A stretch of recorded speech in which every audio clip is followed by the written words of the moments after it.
This is Mike Wallach with TriMech, and I've got a tip for you today about recording and playing back macros in SOLIDWORKS.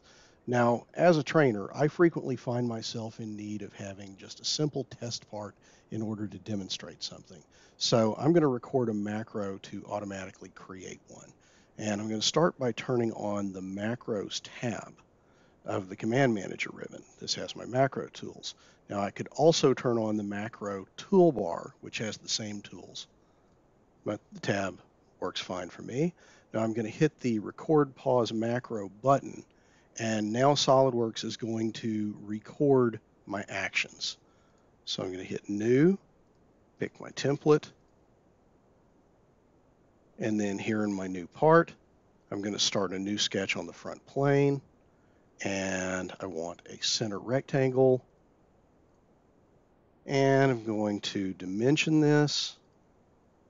And I'll make this 4 by 6. I'll extrude this with a mid-plane extrusion, 2 inches. Just a simple block. And I also want to create a new sketch on this front face, just for a hole through the part. So I'll make this a 3-inch diameter hole. Do a through all cut. Now, just to have an applied feature 2, I'll also add a 0.125 radius fillet to this front face and this back face.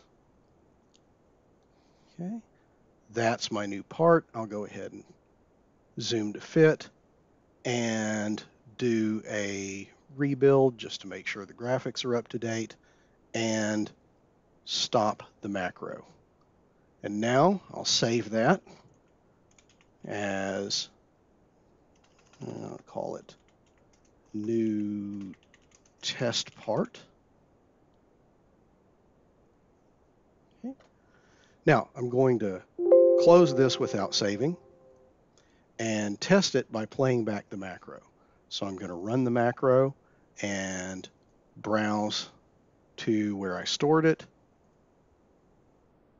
And it runs through that sequence. Now when it gets to the dimensions, it does prompt me to enter a value, but it doesn't matter what I enter. It's always going to go back to the dimensions that I put in when I recorded the macro. Okay. So there's my part, automatically created in just a couple of seconds. Now, since I do plan to use this from time to time, I also want a button so I don't have to hit the run macro button and browse to it each time. So I'm going to customize and go to commands and search for macro. And there is this button, new macro button. I'm going to drag that onto the toolbar and then browse to the macro that I want it to apply.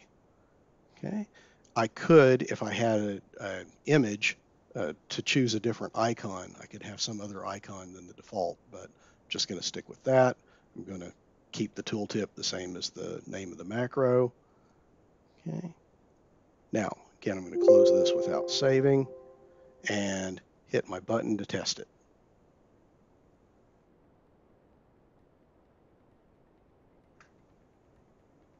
And there's my test block. Right? So macros are a tool that you could really automate some tasks with, and check it out.